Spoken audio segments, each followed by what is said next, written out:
ಕಾಮನ ಬಿಲ್ಲಿನಲ್ಲಿ ಕಾಣುವಂತಹ ವಿವಿಧ ಬಣ್ಣಗಳನ್ನು 3 ಬಣ್ಣಗಳ ಮಿಶ್ರಣದಿಂದ ಮಾಡಬಹುದು.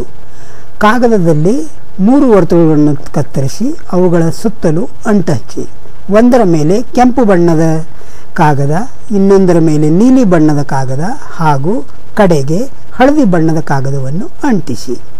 ಈಗ ಇದು 3 ಫೋಲ್ಡಿನ ಬಣ್ಣ ತಯಾರಾಯಿತು. ನೀಲಿ ಹಾಗೂ ಹಳದಿ ಬಣ್ಣಗಳನ್ನು ಕೂಡಿಸಿದರೆ ಹಸಿರು ಬಣ್ಣ, ನೀಲಿ ಹಾಗೂ ಕೆಂಪು ಬಣ್ಣವನ್ನು ಕೂಡಿಸಿದರೆ ನೇರಳೆ ಬಣ್ಣ ಹಾಗೂ ಕೆಂಪು ಹಾಗೂ ಹಳದಿ ಬಣ್ಣವನ್ನು ಕೂಡಿಸಿದರೆ ಕಿತ್ತಳೆ ಬಣ್ಣ. ಈ ರೀತಿಯಾಗಿ ವಿವಿಧ ಬಣ್ಣಗಳು ಕಾಣುವವು. ಇದನ್ನೇ ನೀವು ಈಗ ಕಲರ್ ಡಿಸ್ಕ್ ಪ್ರಕಾರ ಮಾಡಬಹುದು. ಬೇರೆ ಬೇರೆ 2 ಚಿತ್ರಗಳನ್ನು ಅಂಟಿಸಿ ಅದನ್ನು ಮಧ್ಯದಲ್ಲಿ ಬಟನ್ನಿಂದ ಕೂಡಿಸಿ ಐಸ್ ಕ್ರೀಮ್ ಕಡ್ಡಿಯಿಂದ ಇದನ್ನು ತಿರುಗಿಸುತ್ತಾ ಹೋದಂತೆ ವಿವಿಧ ಬಣ್ಣಗಳು ಈಗ ಕಾಣುವವು. ಕಾಮನ ಬಿಲ್ಲಿನ ಬಣ್ಣಗಳನ್ನು ನೀವು ಈ ರೀತಿಯಾಗಿ ತೋರಿಸಬಹುದು.